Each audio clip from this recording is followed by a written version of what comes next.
they proved the absorption model. This stuff works. There are so many factors that can negatively affect our digestive absorption.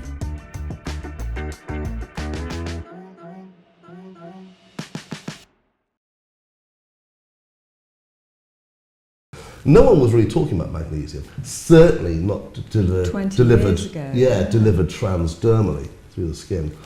And I knew I had something very, very special. And so I thought, everybody in this industry is going to think I'm a complete fraud.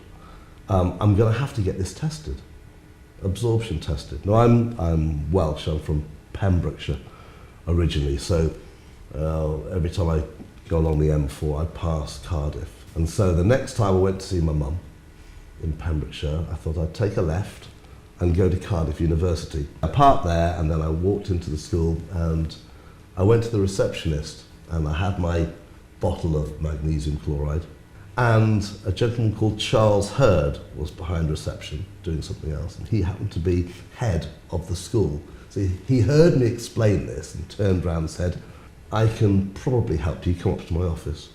We spoke for a good half an hour. I told him the story I got to.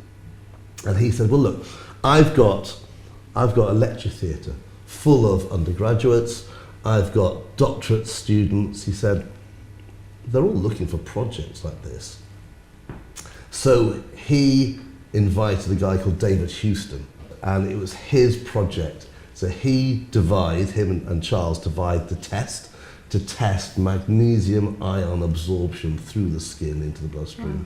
So they devised the test, and that was our first trial. The magnesium ions penetrate the skin Prove the absorption, beautifully. They proved the absorption model, and that was that proof of concept. Yeah. That was that first moment when I thought, it's not just in my head. This stuff works. And then subsequently, you obviously dive deeper and deeper and deeper, and we found out that actually it's the magnesium ions go through the pores and follow the hair follicles and go into the bloodstream that way.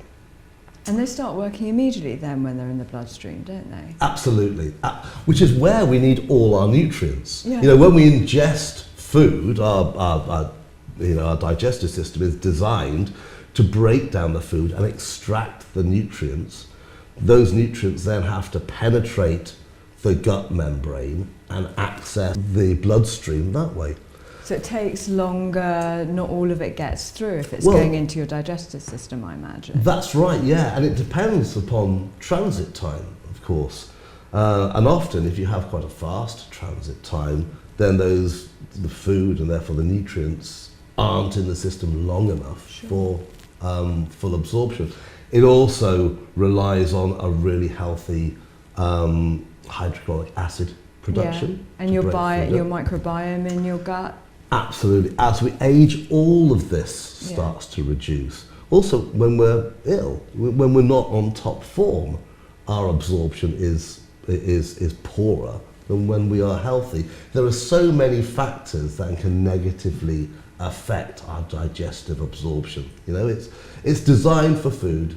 And the beauty of transdermal is it goes through the skin, straight into the bloodstream, doesn't need to go through the body. Absolutely, that's it. And your skin is an amazing barrier. It's designed to be It's very, porous, very effective though, isn't barrier. it? It's brilliant. Absolutely. You know, I think if it wasn't, you'd go into a bath and you'd probably absorb all the water in the bath. You'd come out like a Michelin man.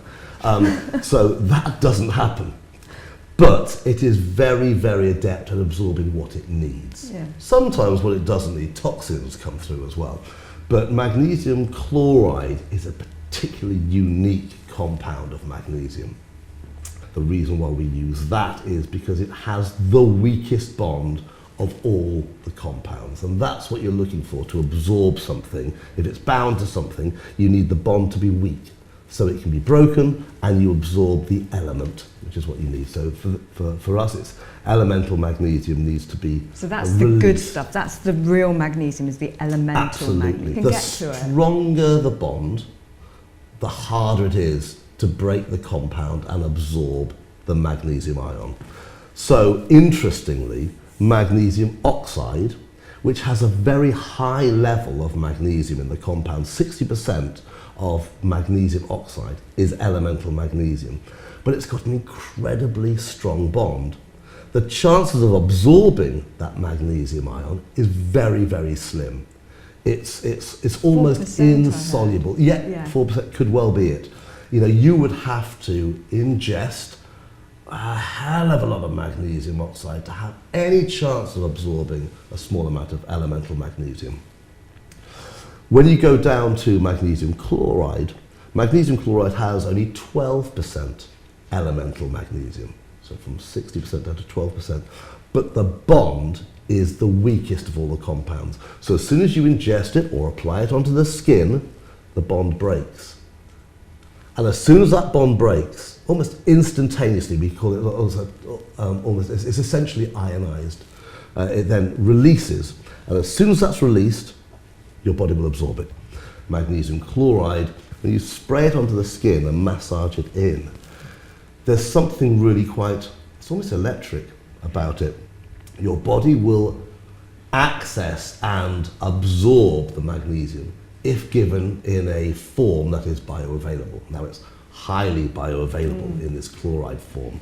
So when you apply it onto the skin, your body basically goes, give me that. And so it very greedily pulls in the magnesium ions through the pores.